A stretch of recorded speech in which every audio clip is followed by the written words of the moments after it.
Bienvenue autour de cette table, c'est Ludo et aujourd'hui je vais vous parler de Hanabi. Hanabi, c'est un petit jeu de 2 à 5 joueurs pour des parties d'environ 30 minutes et le principe du jeu c'est que vous êtes le seul à ne pas connaître ce que vous avez devant vous. Vous connaissez le jeu de tout le monde mais vous ne connaissez pas le vôtre. C'est bon? Je peux ouvrir les yeux? Mais non, c'est que ton jeu que tu vois pas les autres. Boulet, va. Et j'ai justement fait en sorte que vous ne voyez jamais votre propre jeu et votre but ça va être au fur et à mesure de la vidéo de deviner ce que vous avez. C'est un jeu de coopération, et votre but, ça va être de faire le plus beau feu d'artifice. Waouh, c'est beau! Le but, c'est de partir du 1 et d'aller jusqu'au 5, dans les 5 couleurs différentes. Vous avez bleu, vert, rouge, jaune et blanc. A votre tour de jeu, vous avez le choix parmi 3 actions. Donner un indice, ce qui va vous coûter un petit jeton. Au début, vous en avez 8, donc les jetons ne sont pas illimités. Jouer une carte. Mais si vous jouez une carte que vous ne pouvez pas jouer, non seulement elle sera défaussée, mais en plus ça vous créera une erreur. Et enfin, défausser une carte pour en repiocher une et reprendre un indice, ce qui va vous permettre du coup de gérer la gestion d'indices. Mais pareil, faites attention à ne pas défausser une carte qui serait importante pour la suite du jeu. Je vais vous donner un petit indice pour que vous en sachiez un petit peu plus sur votre jeu. Soyez attentifs. Les deux types d'indices qu'on peut donner, ça va être soit des indices de couleur, soit des indices de valeur, sachant qu'on est obligé d'annoncer tout ce qu'on peut à chaque fois. Si par exemple un joueur a 3 jaunes, je vais être obligé de lui dire tu as un jaune, un jaune, un jaune. Si par exemple le joueur a 2-2, je vais être obligé de lui dire tu as un 2, un 2. On ne peut pas cibler une seule carte en priorité, on est obligé de tout donner sur les infos qu'on propose. Donc là par exemple, je vais vous donner un indice, je vais vous dire que vous avez 2-5. Sachez que si vous arrivez au niveau 5 d'un feu d'artifice, vous regagnez automatiquement un jeton indice, ce qui peut être très intéressant du coup pour la gestion de tout ça. On ne peut jamais connaître une carte de notre jeu à notre tour, on va devoir donner des indices aux autres joueurs pour qu'ils puissent savoir s'ils doivent jouer ou défausser des cartes. Donc là je vais vous donner un indice et je vais vous dire que vous avez 1-1 juste ici.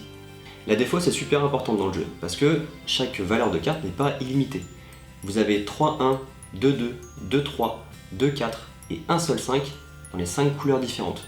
Donc autant les 1, vous pouvez les défausser sans trop de soucis, vous en avez toujours largement ce qu'il faut pour pouvoir faire les feux d'artifice. Par contre, les 5, il faut surtout pas les défausser. Donc ça va être des cartes à annoncer en priorité. Le timing où on annonce certaines cartes peut être aussi très important. Il y a très peu de communication dans ce jeu, mais justement vous devez analyser à peu près les moments où c'est important d'annoncer une carte plutôt qu'un autre moment. Et également, par rapport à la défausse, ce qui peut être intéressant, c'est que si jamais on a déjà atteint une certaine hauteur sur un feu d'artifice, on sait que toutes les cartes avant peuvent être défaussées, parce qu'elles ne serviront plus à rien. Par exemple, s'il nous reste encore des 1 alors qu'on a déjà des 1 partout, on peut les annoncer aux autres joueurs aussi, pour se dire bah t'inquiète, celle-là tu peux la défausser, il n'y a pas de souci, ça nous permettra de temporiser sur des jetons indices. Quand je parlais de timing tout à l'heure, analysez bien ce que je vais vous dire là maintenant tout de suite. Normalement vous avez un petit peu d'infos sur votre jeu, mais je vais vous donner encore un indice supplémentaire. Là, je vais déplacer du coup un jeton, et je vais vous dire que vous avez 2 jaunes ici. Donc là, vous savez parfaitement une de vos cartes devant vous. Les autres, il y a un petit peu de déduction aussi. Il y a 3 façons de terminer la partie. Soit vous arrivez au score maximal de 25, c'est-à-dire que vous êtes arrivé à 5 sur chacun des feux d'artifice, ce qui est exceptionnel en soi. Vraiment, c'est pas arrivé depuis 1975 au moins, et encore.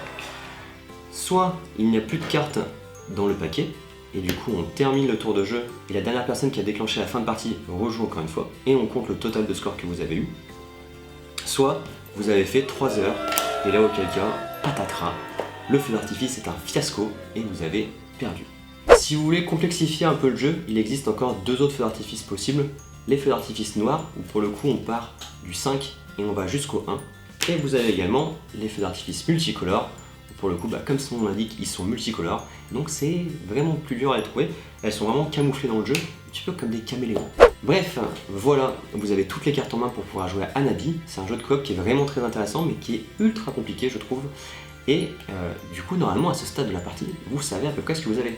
N'hésitez pas à me dire en commentaire, vous me dites j'avais ça, et je vous dirai si vous avez juste ou pas. Je vais essayer de faire des vidéos un petit peu interactives comme ça où je vous demande à réfléchir du coup sur votre jeu ou sur une action que vous pourriez faire ou des choses comme ça. Je vais essayer de travailler sur un petit truc un peu comme ça. N'hésitez pas à me dire si ça vous plaît, et en tout cas, je vous dis à la prochaine pour une autre vidéo. Ciao!